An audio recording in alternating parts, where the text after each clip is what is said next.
Il y a un truc que j'aurais aussi voulu partager, et je pense faire un post LinkedIn. À chaque fois, je pense à en faire un, mais je le fais pas.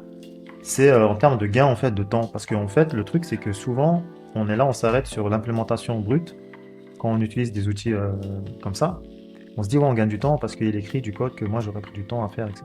Mais il n'y a pas que ça en fait. Il faut savoir que pendant qu'il développe une feature, et je vous montrerai en fait des features là, c'est un kata, mais je prendrai le temps sur des projets perso. Je vous montrerai une feature de A à Z depuis le contrôleur jusqu'au repo, euh, des use cases avec un peu de complexité qui sont faits en même pas 5 minutes, euh, et bien Claude Code à travers tout son contexte.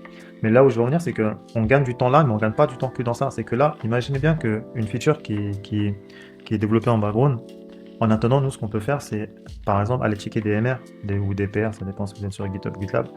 On peut aider un collègue, on peut faire de la documentation.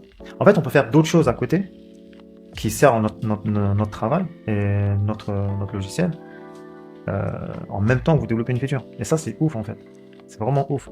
Parce que parfois, par exemple, faire de la documentation, qu'est-ce que ça nous demande de faire de la documentation? Ça nous demande de prendre du temps sur le développement de features. Mais que là, si vous lancez en background comme ça des features qui se développent tout seuls, qui a bien été cadré en fait auparavant, vous pouvez vous occuper de d'autres tâches. Et vous pouvez même automatiser aussi en parallèle la documentation. J'ai essayé de prendre le temps de faire une vidéo dessus. Je me suis fait une petite liste parce qu'il y a aussi moyen d'automatiser ça avec le code et comment ça s'appelle, Docusaurus, bon, peut-être vous allez me rectifier, je me rappelle jamais du nom.